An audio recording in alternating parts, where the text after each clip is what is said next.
안녕하세요. 김남호 전도사입니다. 오늘 본문 말씀은 마가복음 11장 1절에서 19절까지의 말씀입니다. 예수님께서 예루살렘 가까이 오셔서 감람산 벳바게와 베다니에 이르십니다.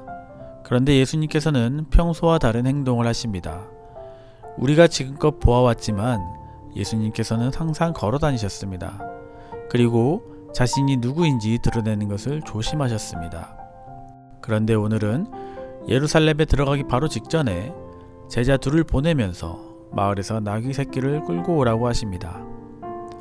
제자들은 분명 무슨 일인가 싶었을 것입니다. 정말 이래도 되는 건가 하는 생각이 들었을 것입니다. 제자들은 예수님께서 지시한 사건의 의미를 몰랐습니다. 나중에서야 요한복음 12장 16절에 기록된 것처럼 예수님께서 영광을 얻으신 후에야 이것이 예수께 대하여 기록된 것임과 사람들이 예수께 이같이 한 것임을 알았다는 것입니다. 어쨌든 제자들은 그 이유를 알지 못했지만 순종함으로 나귀 새끼를 예수님께 가져오기 위해 마을로 내려옵니다. 반면 나귀 새끼의 주인에게는 이유가 필요했습니다. 주님께서는 그냥 말도 없이 가져오라 하지 않으시고 주인에게 주께서 쓰시겠다 하라고 말씀하십니다. 사실 예수님께서는 주인의 마음을 움직여 그냥 가져가게 하실 수도 있었겠지만 주인에게 먼저 허락을 구하십니다. 제자들에게 하신 것처럼 이유를 알려주지 않으실 때도 있고 주인에게 하신 것처럼 이유를 자상하게 알려주실 때도 있습니다. 그렇기 때문에 우리는 때로는 이유를 알지 못하더라도 주님께서 하신 말씀을 신뢰함으로 순종하며 나아가야 할 필요가 있습니다. 그랬을 때 언젠가는 그 의미를 깨닫게 해주십니다. 제자들은 나귀 새끼를 발견하고 그것을 풉니다. 말씀에 순종하기는 하지만 갈등도 있었을 것입니다. 이웃의 물건을 탐내지 말라는 10계명 말씀도 생각났을 것입니다. 그리고 누가 뭐라고 하면 어떻게 하지? 하는 그런 걱정도 있었지만 그들은 순종하며 담대히 예수님께서 하신 말씀을 전했습니다. 그러자 아무 일 아니라는 듯이 모든 일이 그대로 이루어졌습니다. 때로는 우리도 우리의 믿음에 확신이 없고 갈등될 때가 있지만 말씀대로 살기로 택하였을 때 하나님께서 일하심을 경험합니다.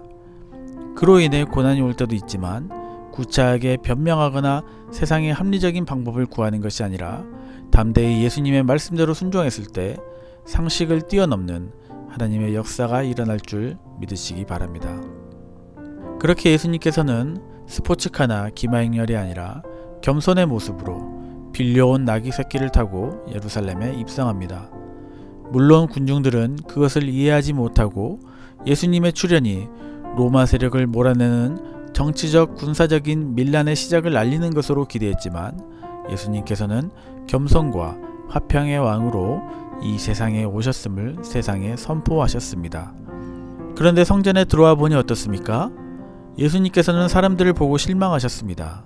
이스라엘을 보고 실망하셨습니다.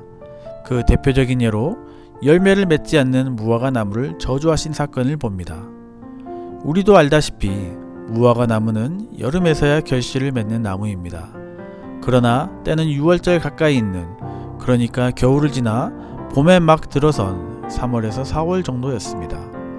무화과가 열매 없는 것은 당연한 것이었습니다.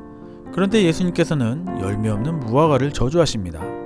이 사건을 이해하기 위해서는 이 일이 어떤 상황에서 일어난 일인가 봐야 합니다.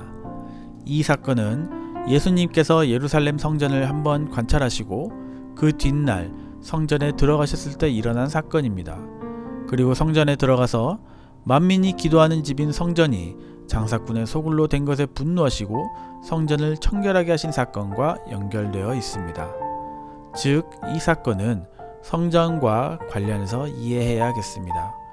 우리는 열매 없고 잎만 무성한 무화과 나무가 예루살렘 성전을 상징하고 있음을 이해하면 예수님께서 하신 저주가 부패한 예루살렘과 이스라엘에 대한 강력한 심판의 메시지임을 알 수 있습니다. 예수님께서 보신 성전의 모습이 어떠했습니까? 경건해야 하는 성전에 많은 사람들이 어수선하게 왔다 갔다 합니다. 16절에 보니 사람들이 물건을 들고 성전을 가로질러 다닙니다.